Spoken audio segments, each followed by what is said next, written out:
राजस्थान के जैसलमेर से 14 किलोमीटर दूर बसा कुलधरा गांव, जो पिछले 200 सालों से बंजर वीरान पड़ा हुआ है। ऐसा इसलिए क्योंकि ये भूतिया जगहों में से एक है।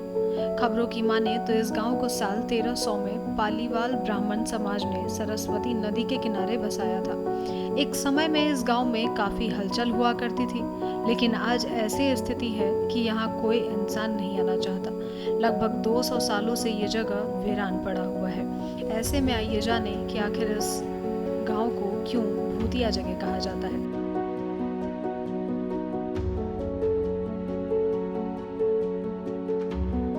कुलधरा गांव, जिसे मूल रूप से ब्राह्मणों ने बसाया था। ये लोग पाली क्षेत्र से जैसलमेर चले गए थे और कुलधरा गांव में बस गए थे। इस गांव की पुस्तकों और साहित्यिक वृत्तांतों में ऐसा कहा गया है कि पाली के एक ब्राह्मण कधान ने सबसे पहले इस जगह पर अपना घर बनाया था और साथ ही एक तालाब भी खोदा था, जिसका नाम उधनसर रखा था। पाली ब्राह्मणों को पालीवाल कहा जाता था। खबरों की माने तो 1800 के दशक में गांव मंत्री सलीम सिंह के अधीन एक जागीर या यूं कहे कि राज्य हुआ करता था, जो कर इकट्ठा कर लोगों के साथ विश्वासघात करता था।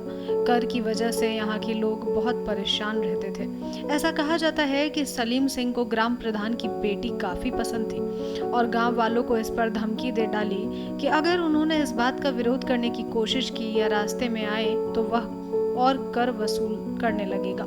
अपने गांव वालों की जान बचाने और अपनी बेटी की इज्जत बचाने के लिए मुखिया समेत पूरा गांव रातों रात फरार हो गया।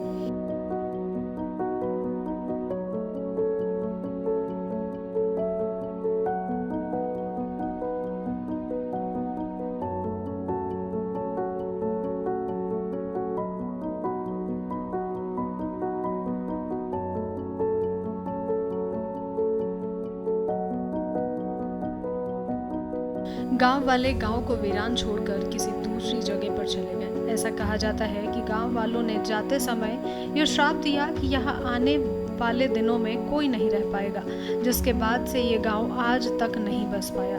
कुलधरा गांव को अब भारतीय पुरातत्व सर्वेक्षण संरक्षित रखता है। पर्यटक यहाँ घूमने के लिए आते हैं। कुलधरा क्षेत्र एक विशाल क्षेत्र में फैला हुआ है, जिसमें करीब 85 छोटी बस्तियां शामिल हैं। सभी झोपड़ियां खंडहर हो चुकी हैं। ये जगह भूतिया मानी जाती है, जिस वजह से सूर्यास्त के समय गेट को बंद कर दिया जाता है। फिलहाल के लिए बस इतना ही। ऐसी ही तमाम खबरों के लिए देखते रहिए न्यूज़ इंडिया।